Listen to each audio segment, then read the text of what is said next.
A 14 de agosto de 1385, o numeroso exército de Dom Juan I de Castela prepara-se, sem o saber, para ser chacinado pelos cerca de 5.000 a 10.000 homens do exército português comandado por Nuno Álvares Pereira.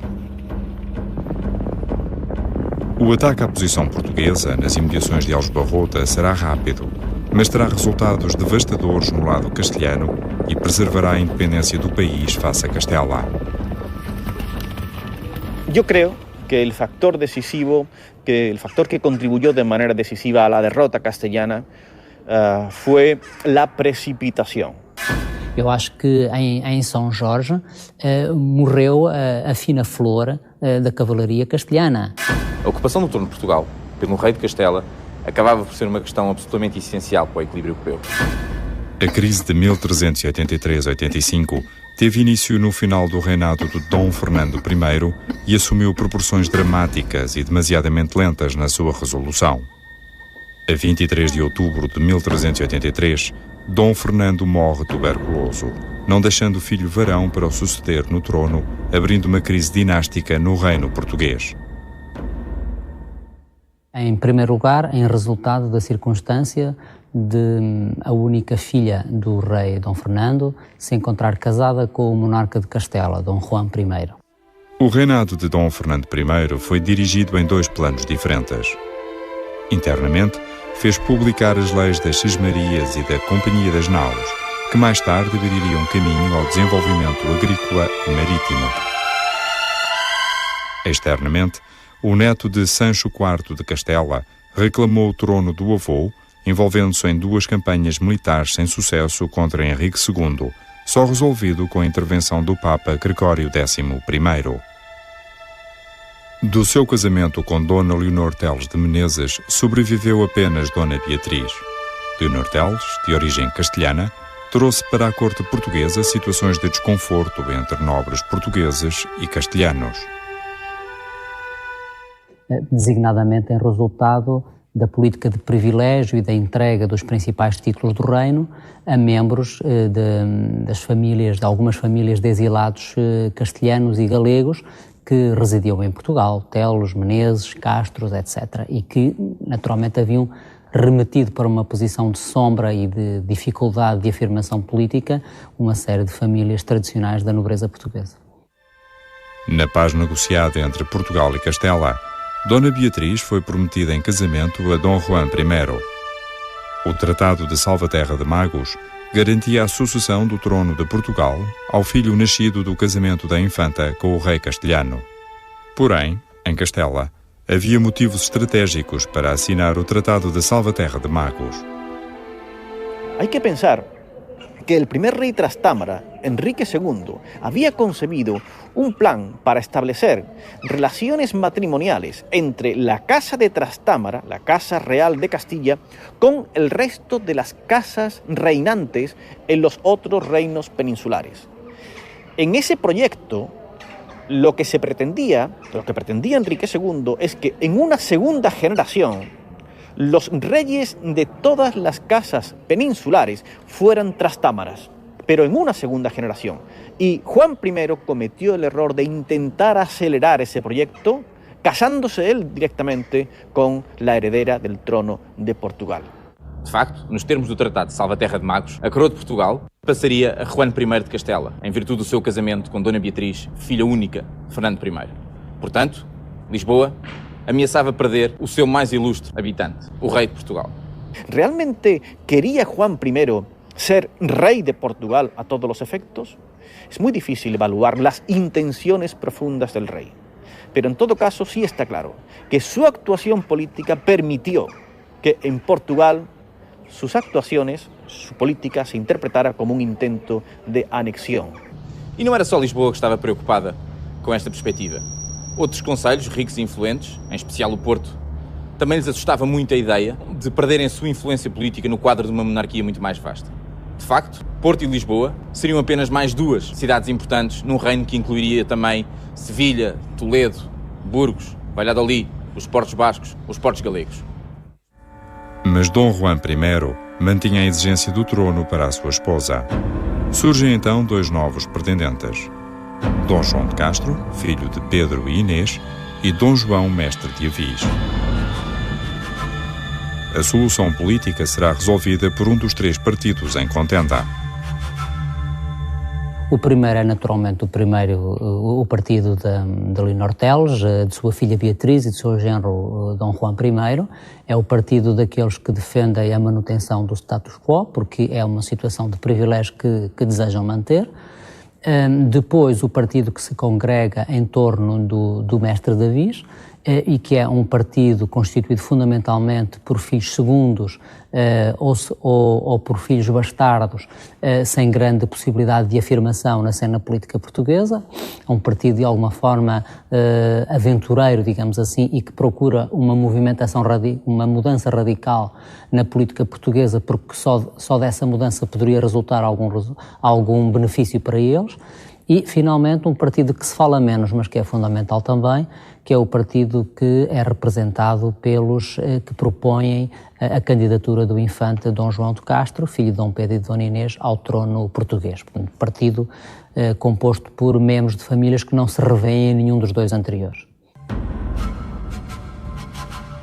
Este conflito dará origem ao ambiente de hostilidade vivido em Lisboa, que teve o seu pico em dezembro de 1383, com o assassinato do bispo de Lisboa, partidário de Castela, e quando um grupo de conspiradores, apoiantes do mestre de Avis, assassina o conde Andeiro, aliado da rainha Dona Leonor Teles, regente do reino.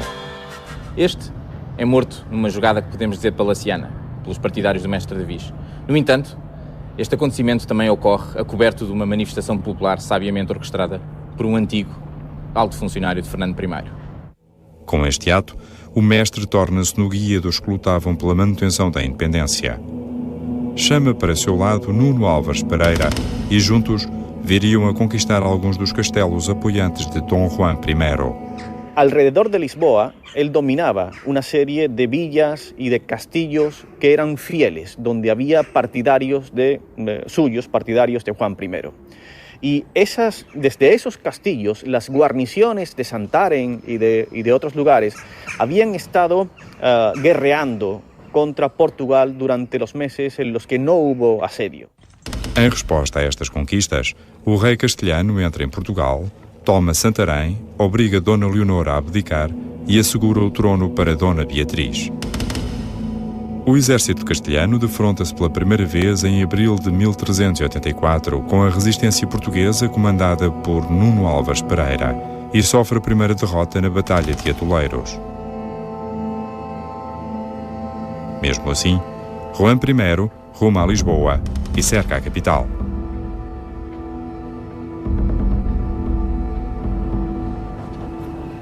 Para Juan I de Castela, era muito claro que Lisboa era o coração da resistência portuguesa. Uma vez tomada Lisboa, o mestre de Avis e os seus partidários tornar-se-iam inofensivos e deixariam de constituir um obstáculo às suas ambições do trono português.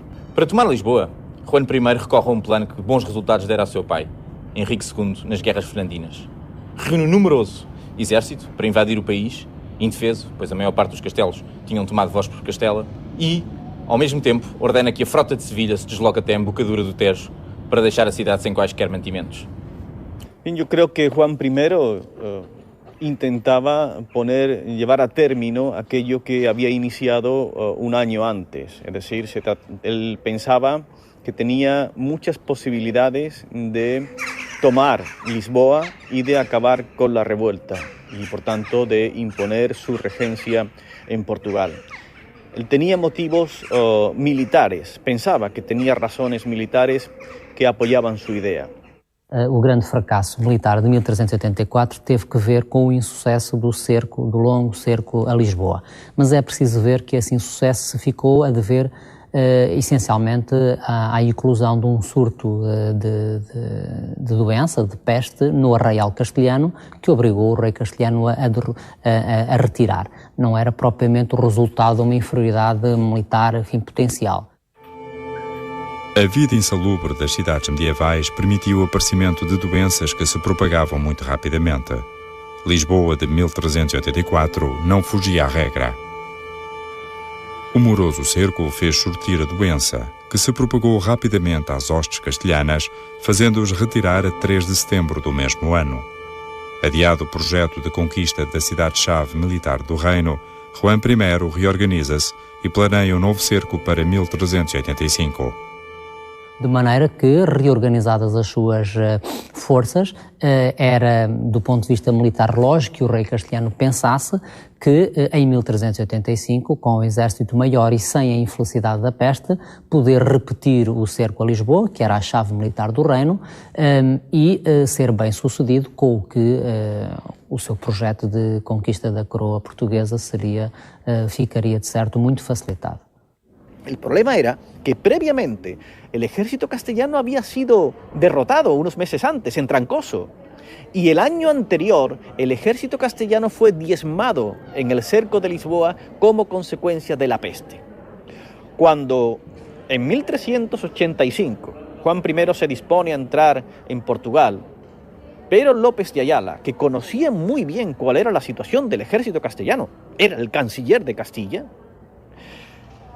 le recuerda que Castilla, en los años, como consecuencia de la derrota de Trancoso y del cerco de Lisboa, había perdido a sus mejores hombres, a los más experimentados, que no había capitanes con experiencia porque todos, o la mayoría de ellos, habían muerto en las campañas anteriores. Y afirma que hasta 2.500 hombres de armas experimentados, sabedores de la guerra, con experiencia militar, habían fallecido antes de Aljubarrota. Luego, si tomamos en conjunto los muertos en la peste de Lisboa, las diversas bajas ocurridas en los meses anteriores a Aljubarrota, más los muertos, las bajas de Aljubarrota, lo que tenemos es un panorama verdaderamente desolador. El ejército castellano había sufrido una fuerte merma como consecuencia de la política de Juan I en Portugal. Conquistar a coroa portuguesa era determinante para a afirmação diplomática de Dom Juan I junto do rei francês. No fundo, a sucessão do trono português era mais do que uma questão regional. Castela, aliada da França, poderia ajudá-la na longa guerra que travava com a Inglaterra, e as galés portuguesas, que navegariam com pavilhão castelhano, reforçariam o poder naval de Castela e, naturalmente, da França. Portugal e Castela não tinham exércitos particularmente numerosos nem eficazes, nem tinham recursos financeiros à escala daqueles que a Inglaterra ou a França podiam manipular. No entanto, as duas monarquias ibéricas possuíam algo que nem Inglaterra nem França tinham: galés, ou seja, navios de guerra, aptos para desembarque e para proteção de comboios. Las relaciones entre Francia y Castilla tenían una cierta tradición en el panorama internacional europeo. Por lo menos desde la década de los años 60 del siglo XIV se había establecido una fuerte alianza entre el Reino de Castilla y el Reino de Francia, en el contexto de la Guerra de los 100 años. Hay que pensar que el acceso al trono del primer rey Trastámara de Castilla, de Enrique II, fue posible, en parte por lo menos, gracias a la ayuda militar francesa. Y desde entonces la alianza había venido funcionando. La alianza franco-castellana se oponía a la alianza anglo-lusa, anglo-portuguesa. Y por tanto, esa relación entre Francia y Castilla adquiere pleno sentido dentro de la lucha de bloques que se fue desarrollando durante todo el siglo XIV y buena parte del XV en el contexto de la Guerra de los 100 años. Durante a maior parte da Guerra dos 100 anos, os exércitos ingleses evidenciaram uma superioridade tática notável sobre a poderosa cavalaria pesada francesa. É necessário perceber as razões dessa superioridade, que também esteve na origem do sucesso da hoste portuguesa sobre a sua adversária franco-castelhana na Batalha de Aljubarrota. No Ocidente Europeu, desde o início do século XIV a meados do século XV, registrou-se um progresso notável na arte de fazer a guerra. A cavalaria pesada, de sela alta, estribo e lança deitada, tinha-se tornado na força dominante dos campos de batalha. A sua carga tinha um efeito comparável ao de um moderno carro de assalto. Curiosamente, as inovações surgem em regiões diferentes, quase em simultâneo e sem nenhuma influência direta entre si, na Flandres e na Escócia. A Batalha de Courtrai, na planície da Flandres, opôs flamengos às hostes do conde Robert d'Artois. Os flamengos instalam-se em posição de combate, protegidos à retaguarda pelo rio Lys. À sua frente, abrem numerosos fossos que se enchem de água e lama, considerando a pouca drenagem natural da região. A pequena cavalaria flamenga recebe ordens para combater a pé e juntar-se aos milhares de peões armados de piques e godendans. O ataque da cavalaria francesa foi precedido de um ataque da infantaria da Flor de Lys, mas sem resultados. Os cavaleiros franceses eram derrubados na primeira linha e os godendans flamengos acabavam com a sua vida. Ao fim de 3 horas, a chacina da hoste francesa estava acabada.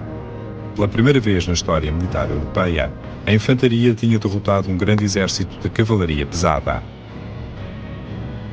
Mais a norte, na Escócia, corria o ano de 1333, quando Eduardo III decidiu cercar Berwick e enfrentar o exército escocês de socorro numa batalha campal. Os escoceses, colocados no cimo de Halidon Hill, aguardavam a investida do exército inglês. A hoste inglesa formou 3 linhas de infantaria, dando uma disposição em forma de arco, com alas avançadas e apoiadas por um grande número de arqueiros numa posição tipicamente defensiva. Como ninguém queria dar o primeiro passo, os escoceses propuseram um duelo singular entre 2 campeões representando cada um dos exércitos. O inglês ganhou e os escoceses, feridos no seu brio, decidiram atacar numa única vez, a correr, com o ímpeto sobre a infantaria de Eduardo III. Os arqueiros ingleses, munidos do arco longo, faziam o seu trabalho. Atiravam serradamente sobre os flancos e a retaguarda escocesa, cegando e desordenando os seus soldados. As baixas escocesas foram elevadíssimas e incluíram o comandante Archibald Douglas e muitos dos nobres que o acompanhavam. Com o início da Guerra dos 100 Anos, o novo sistema tático seria vitoriosamente testado em França nas batalhas de Crécy, em 1346, e Poitiers, em 1356. 11 anos mais tarde, o modelo inglês chega à Península Ibérica na Batalha de Nájera. O sucesso daquela nova forma de combate, escolha criteriosa do terreno, montagem de armadilhas, tropas apiadas e utilização de tiro com arco longo, levou o mestre de Avis a pedir auxílio a Ricardo II. Em maio de 1384, 2 apoiantes do mestre chegam à Inglaterra para contratar um numeroso grupo de homens de armas e arqueiros veteranos da Guerra dos 100 Anos. O arco longo permitia uma cadência de 10 a 12 tiros por minuto. Com uma posição mais avançada, os arqueiros flagelavam com eficácia o ataque inimigo, que sucumbia à enorme concentração de flechas disparadas pelo arco longo. Mais à frente, iremos perceber como este passo foi determinante para o desfecho da batalha. O número de combatentes ingleses em Aljubarrota pode ser conhecido com alguma precisão, ao contrário do que se passa com todos os outros elementos em campo, franceses, castelhanos, portugueses. De facto, uma carta de um eclesiástico português, escrita cerca de 4 meses antes da batalha, refere a chegada a Lisboa e a Setúbal de contingentes de soldados ingleses, num total de 290, divididos entre archeiros e homens de armas. A mesma fonte dá conta de um outro barco que terá chegado ao Porto com mais de 150 soldados ingleses. Note-se que não há exércitos conscritos e permanentes na Europa até meados do século XV. O recrutamento era feito ad hoc para cada campanha. Não se conhecia o treino militar regular, nem os quartéis, nem os uniformes e as armas, cada um trazia a sua. Mas apesar desta aparente desorganização, a coroa portuguesa tinha capacidade para formar com rapidez um exército. Na altura, o recrutamento militar em Portugal era surpreendentemente mais organizado e mais eficiente do que aquilo que habitualmente se pensa. Era possível à coroa portuguesa conseguir reunir hostes régias de 5 a 10 mil homens, compostas fundamentalmente de população concelhia, aquilo que nós chamamos os aquanteados, isto é, os homens das aldeias, das vilas, das cidades de Portugal, que eram obrigados à prestação de um serviço militar em função dos bens que possuíam, portanto, quanto ao equipamento e ao facto de terem ou não terem cavalo. As milícias de atiradores com besta que se encontravam distribuídas por todo o reino em número de algumas centenas e a que se dá habitualmente o nome de besteiros do conto, especialistas no tiro com essa arma neurobalística terrível que era a besta, e também, para além da população concelhia, a nobreza, os vassalos do rei, fundamentalmente, que estavam obrigados à prestação de um serviço militar proporcionalmente à quantia que anualmente recebiam da coroa. Feito o enquadramento das novas táticas de combate na Europa medieval e do modo de recrutamento militar, importa regressar a Coimbra, às cortes e à defesa de João das Regras pela causa do mestre de Avis, aclamado rei a 6 de abril de 1385. Para Dom Juan I, havia que anular militarmente esta importante decisão política, beneficiando também de um forte auxílio militar do rei de França. Sabemos que el rey Juan I se dirigió, antes de entrar en Portugal, a su aliado francés, al rey de Francia, solicitándole socorro, ayuda militar. Y parece, estamos seguros, de que el rey de Francia contribuyó, cumplió con su parte del acuerdo y envió a Castilla una fuerza militar importante. ¿Cuántos hombres, cuántos franceses estaban en el campo castellano en Aljubarrota? Bueno, según las fuentes castellanas, posiblemente serían unas 800 lanzas, es decir, unos 800 caballeros pesadamente armados. Hay otras fuentes que elevan un poco esa cifra, tal vez 1000, 1200, en torno a esa cifra. Era importante sin duda la cifra, no solo por sí misma, sino porque eran caballeros muy experimentados. Era gente que había adquirido una formación guerrera en los campos de batalla europeos y por tanto eran una fuerza valiosa, tanto cuantitativamente como qualitativamente, por su experiencia militar. Na memória coletiva dos portugueses, Aljubarrota é uma batalha entre portugueses e castelhanos, ou pelo menos entre anglo-portugueses e castelhanos. No entanto, os dois exércitos que se enfrentam, nesse dia 14 de agosto de 1385, são, por um lado, um exército franco-castelhano e, por outro, um exército português.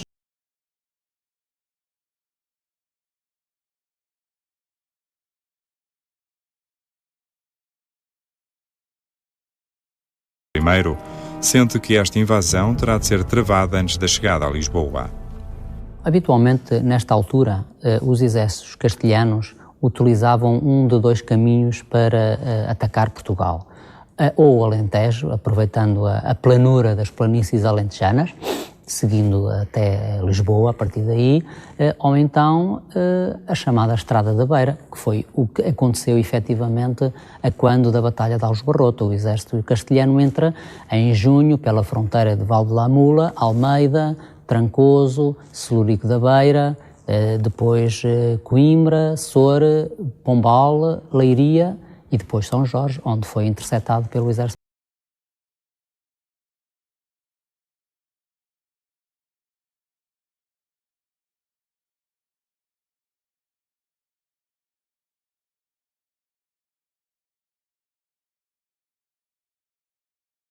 Claro que o local exato onde se travou a batalha foi escolhido pelo exército anglo-português. Isso era uma condição indispensável ao sucesso da tática que o exército de Dom João I de Portugal pretendia utilizar. Portanto, a ideia era travar naturalmente a marcha do inimigo sobre Lisboa, na presunção de que seria muito difícil a Lisboa suportar um novo e prolongado assédio castelhano, interceptar a marcha num ponto ainda relativamente distante da capital, para haver algum tempo de recuperação se as coisas não corressem bem, mas ao mesmo tempo um ponto em que o inimigo estivesse já bem internado dentro do Reino de Portugal e com isso interrompendo a sua extensa linha de comunicações e colocando-lhe um cenário de inevitabilidade do confronto. A 13 de agosto, após as missas dominicais, Dom Nuno Alves Pereira, acompanhado de um grupo de veteranos da Guerra dos 100 Anos entre ingleses e gascões, faz uma missão de reconhecimento do terreno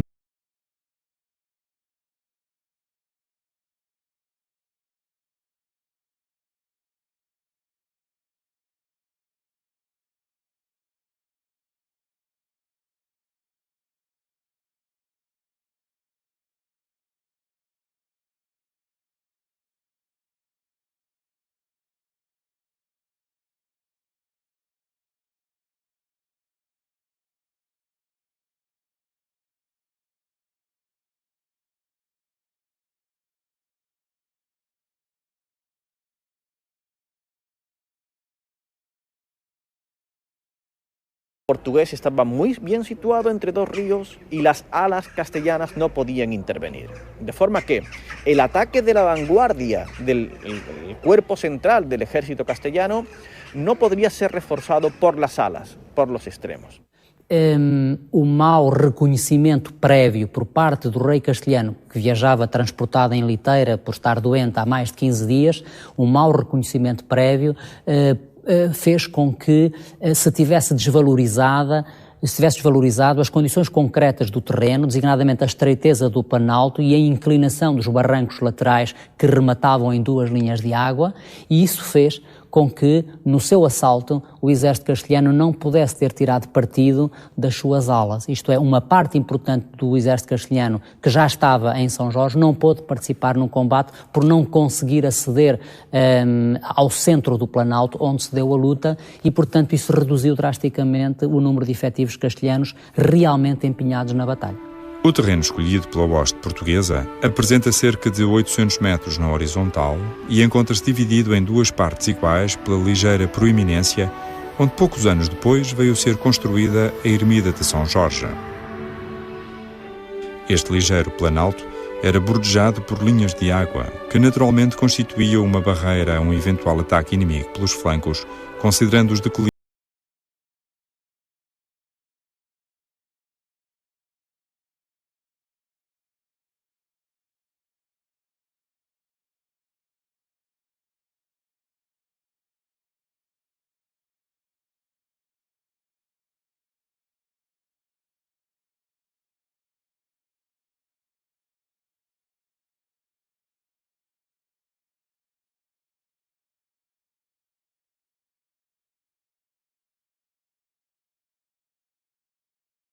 São Jorge, que é uma lápide datada de 1393, assinala o local onde o Condestável teve a bandeira, onde, portanto, esteve instalada o posto de comando, se assim se pode dizer, da batalha. Este posto de comando, da chamada segunda posição portuguesa, esteve localizado numa pequena colina, onde, anos mais tarde, o Condestável mandou construir a capela, dedicada originalmente a Santa Maria, que a inscrição nos diz é que ela é dedicada a Santa Maria, para comemorar o local onde ele se instalou no dia 14 de agosto. Hay que pensar que los guerreros medievales, los comandantes medievales eran muy conscientes de la importancia que tenía el terreno para a la hora de resolver una batalla. Desde siempre se sabía que el terreno podía ser determinante a la hora de una batalla. Muitas vezes pensa-se que a Batalha de Aljubarrota foi extremamente inovadora do ponto de vista tático. Eu penso que não. Penso que em Aljubarrota não se inventou nenhum sistema tático. Pelo contrário, acho que foi uma aplicação genial às condições concretas do terreno e do momento, de um modelo tático que habitualmente é designado por modelo inglês, que é um modelo que os ingleses construíram ao longo das suas guerras contra a Escócia nos inícios do século XIV, e quem viu, por exemplo, o filme Braveheart, do Mel Gibson, tem presente justamente essa circunstância, que depois aperfeiçoaram e que, a partir do início da Guerra dos 100 Anos, começaram a testar com grande sucesso nos palcos continentais, por exemplo, na Batalha de Crécy, em 1346, depois em 1356 em Poitiers, e que depois repetiram fora do contexto francês em vários outros locais, e um deles foi justamente Aljubarrota. Pero López, que fue uno de los embajadores castellanos, se dio cuenta de que la situación del ejército portugués era muy favorable. Habían ocupado una posición inteligentemente. Habían sabido aprovechar el terreno. El terreno era muy favorable a las armas portuguesas e muito desfavorável para as castellanas. Primeiro, tratava-se de escolher criteriosamente o terreno. Implicava chegar lá antes do adversário e poder escolher a posição concreta. Geralmente uma posição bastante forte, com obstáculos naturais difíceis de ultrapassar, por exemplo, linhas de água, bosques, barrancos, e que podiam depois ser complementados e otimizados por obstáculos artificiais que eram preparados no terreno enquanto se aguardava a chegada do exército adversário.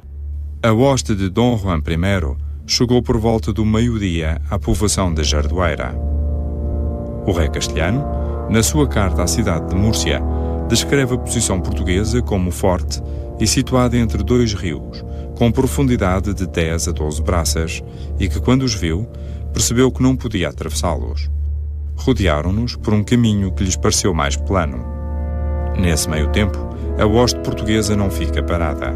Sempre com o objetivo estratégico de precipitar o confronto e acompanhando a manobra castelhana, inverteu a sua ordem de batalha e deslocou-se cerca de 2 km para sul.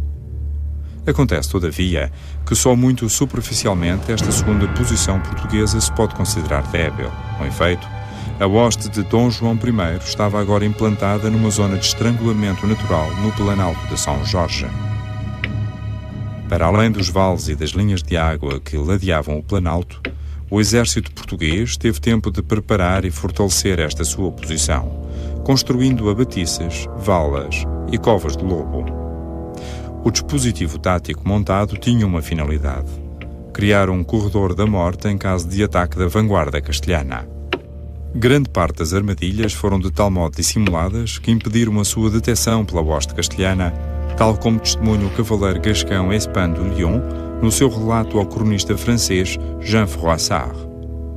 Os cavaleiros foram rechaçados nas obras de fortificação antecipadamente preparadas pela hoste de Dom João I.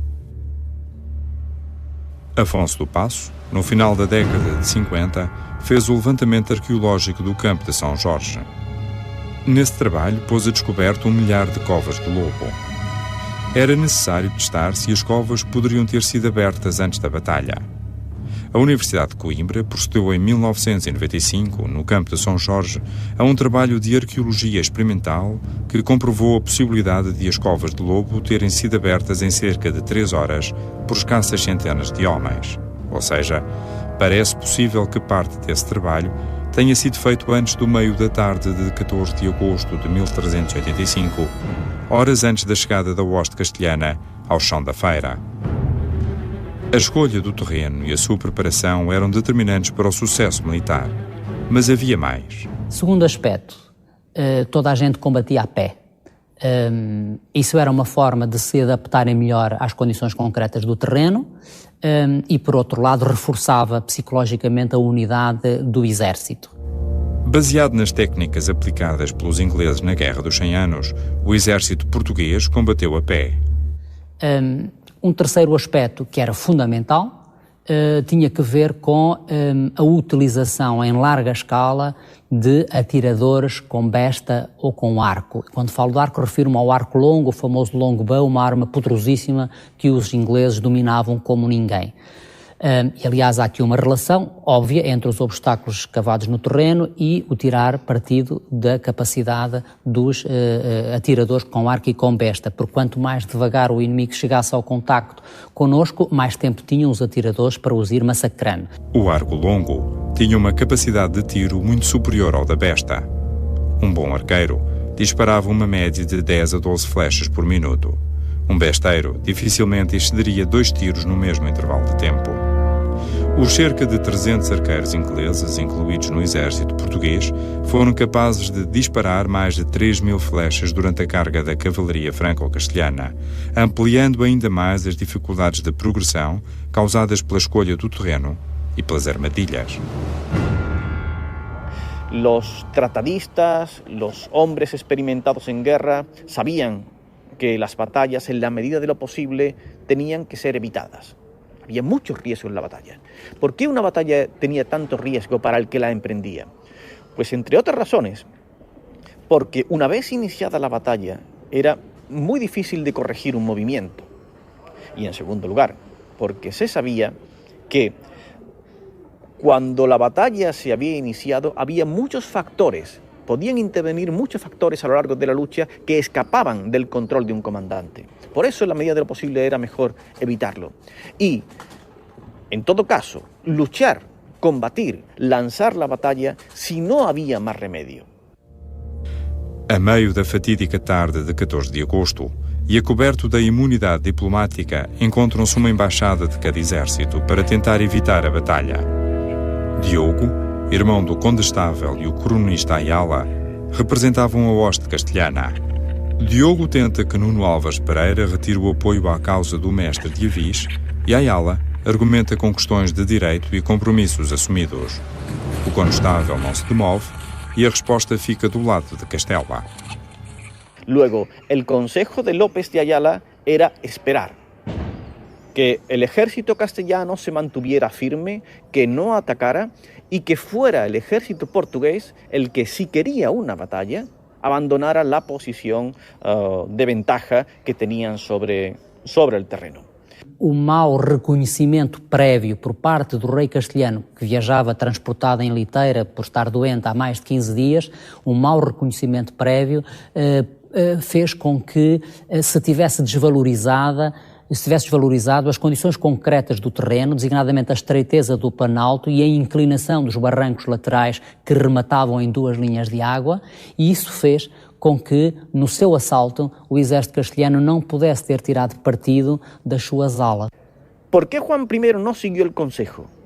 Bueno, parece que Juan I sí quiso seguir ese consejo. Tenemos el testimonio del propio López de Ayala y también el testimonio del propio Juan I, quien unas semanas después, contando lo que había sucedido a algunas ciudades castellanas, contando la derrota, dándole cuenta de lo que había ocurrido en Aljubarrota, reconocían que el rey estuvo de acuerdo con el consejo prudente de quienes consideraban que era mejor no combatir, que era mejor esperar y que fueran los portugueses los que avanzaran, los que perdieran la ventaja del terreno que habían adquirido. ¿Qué fue lo que ocurrió? Pues según López de Ayala y según el rey, fueron algunos caballeros castellanos, jóvenes, inexpertos.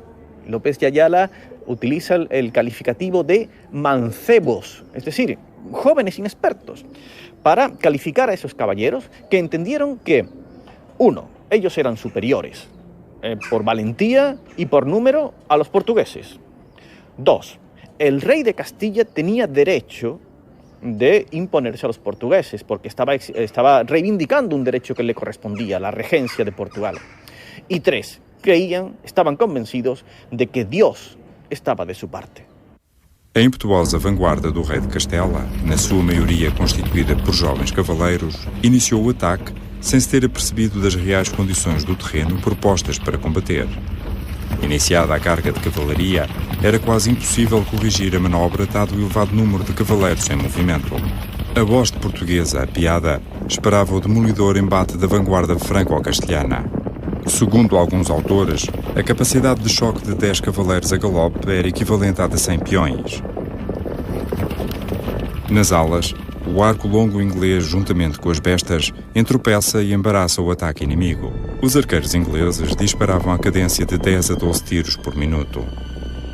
Cerca de 3.000 a 4.000 flechas por minuto foram disparadas sobre um local apertado, gerando confusão e baixas elevadas ainda antes de entrarem em contacto com a frente portuguesa. Foram talvez os minutos mais decisivos da jornada. As armadilhas instaladas entorpecem o ímpeto dos atacantes. No dizer de Fernão Lopes, torna-os ficadiços e aglutina-os de uma maneira informe na parte central do planalto.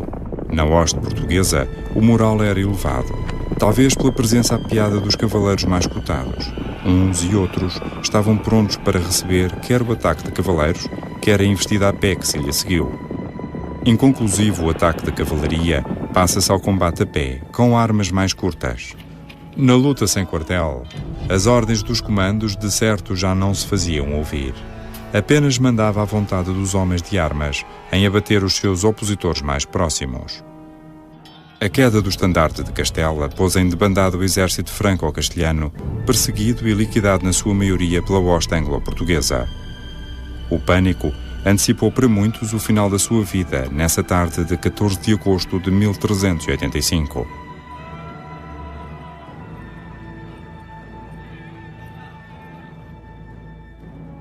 No dia seguinte, com o nascer do sol e depois de uma noite tensa e em estado de alerta, Nuno Álvares e os seus homens tiveram finalmente uma noção exata da extensão do seu sucesso.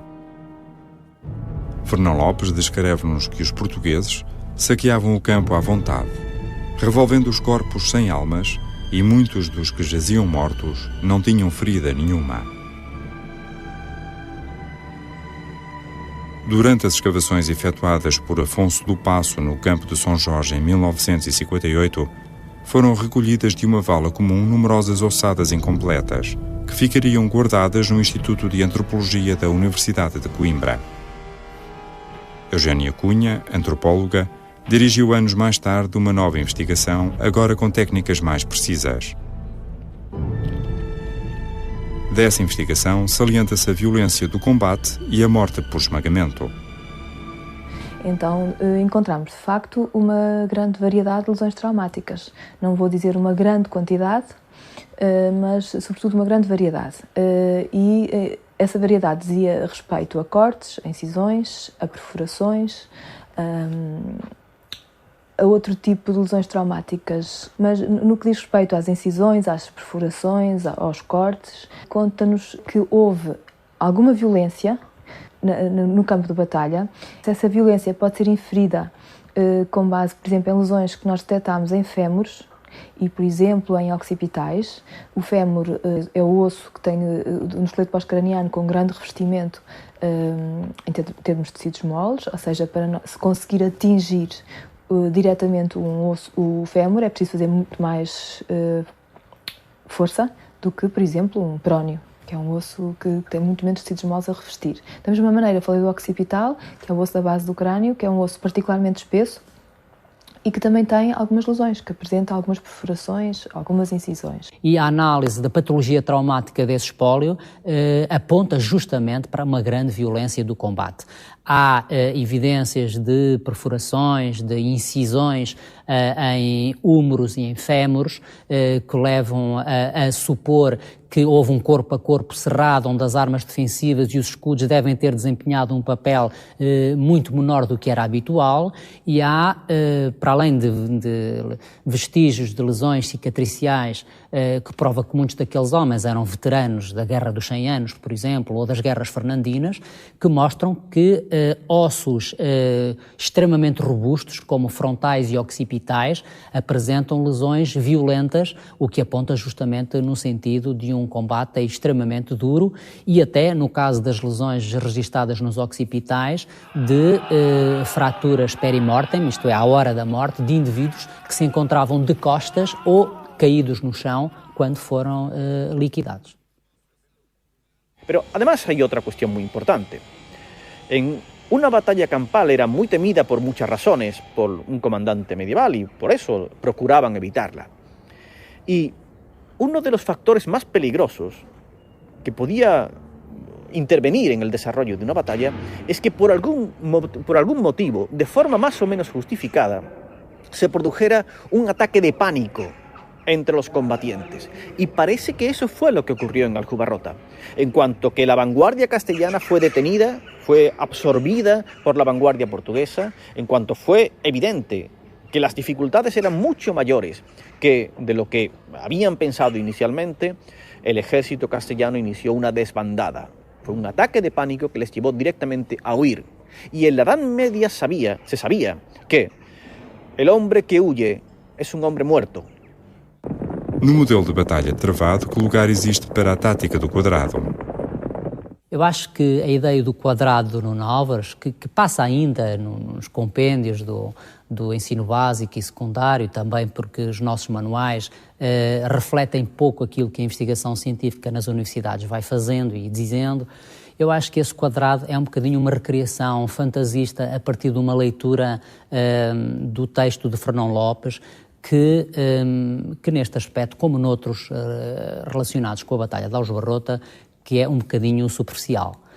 Porque, de facto, os exércitos ingleses nunca combatiam em quadrado. Eles formavam basicamente duas linhas, uma vanguarda e uma retaguarda a 200 ou 300 metros de distância, sendo que a vanguarda era habitualmente muito reforçada nas alas, justamente com corpos avançados de atiradores com arco ou com besta. Penso que esse é o modelo que se utiliza também em Aljubarrota e penso que reduzir isto a um quadrado é, no fundo, deslizar para uma geometria que apenas existe no nosso imaginário e que não se articula bem com as condições concretas do combate, que é muito mais dinâmico e muito mais musculado do que esses esquemas podem fazer prever.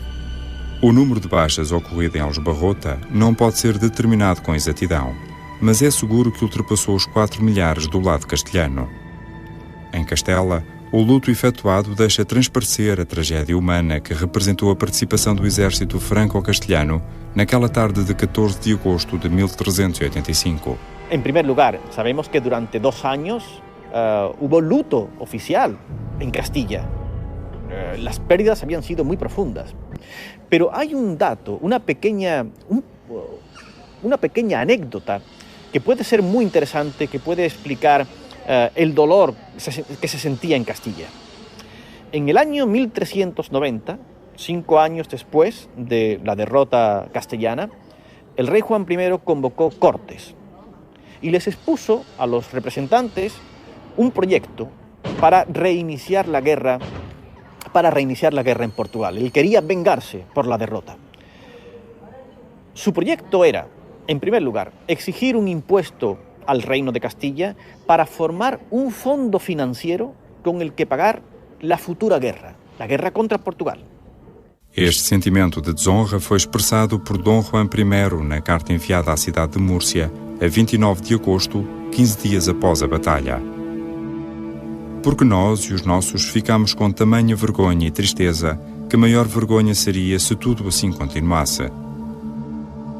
A batalha trouxe consequências políticas muito importantes para os reinos ibéricos. Naturalmente que pode dizer-se que a batalha teve como consequência política a derrota das ambições castelhanas ao trono de Portugal. Isso é verdade e, nesse sentido, ela pode ser invocada, justo título, como importante para preservar a independência portuguesa. Eu acho é que foi mais uma consequência do que propriamente uma motivação para a batalha. Repare-se que vários dos homens que estão com Dom João I em Aljubarrota, João Fernandes Pacheco, por exemplo, entre outros que ficaram em casa, mas que o tinham apoiado em batalhas anteriores, como em Trancoso, como os Cunhas, como os Coelhos, por exemplo, são homens que se passam para Castela poucos anos depois e que, a partir de Castela, onde fazem carreira, conduzem incursões muito violentas contra Portugal e, portanto, o portuguesismo destes homens tem, inevitavelmente, que ser reticenciado. Aliás, Dom João I de Portugal aplica uma medida. Confisca todas as propriedades pertencentes aos nobres que apoiaram a causa castelhana. O condestável verá reconhecido o seu esforço com a recompensa real dos vastos domínios entretanto apreendidos. A riqueza dos duques de Bragança vem de Nuno Álvares, porque ele recebeu do rei todas as terras que tinham sido expropriadas às famílias que aderiram à Espanha, famílias de grande nobreza portuguesa que aderiram ao lado castelhano. Inclusive, aliás, os próprios irmãos de Nuno Álvares tinham também aderido. Entonces, 5 años después de Aljubarrota, estaba muy claro que Castilla no podía volver a intervenir de esa forma en la política portuguesa. Se había cerrado una fase importante. Estaba claro que la hegemonía peninsular de Castilla no podía sustentarse sobre una posible anexión de Portugal. Bom, as principais consequências de Aljubarrota na história política portuguesa podem ser vistas a diversos níveis. Em primeiro lugar, naturalmente, que ela representou a chegada ao poder de uma nova nobreza, de uma nova geração de gentes, como lhe chama Fernão Lopes, de feição marcadamente militar, em primeiro lugar, e com menos sangue azul a correr-lhe nas veias, digamos assim. Eu acho que isto é importante para compreender como é que, assinada a paz, em 1411, logo 4 anos mais tarde, se parte para a aventura da conquista de Ceuta, no Norte de África, em 1415, que para muitos marca o início da expansão ultramarina portuguesa. Mas, por outro lado, e para além do aspecto da sobrevivência política de Portugal como reino independente, eu acho que deve ser enfatizada a importância da ligação com a Inglaterra, quer do ponto de vista político, quer do ponto de vista económico, comercial, sobretudo, não é? Portanto, acho que há diversos níveis a que pode ser avaliada o resultado desta grande batalha que foi o 14 de agosto de 1385. Naquela tarde de 14 de agosto, vários milhares de homens, portugueses, castelhanos, franceses, ingleses, na sua maioria, combateram violentamente numa batalha em que se opuseram 2 reis pretendentes ao mesmo trono. A Batalha Real enquadra-se nas principais batalhas da Europa medieval e lança os portugueses na gesta dos descobrimentos.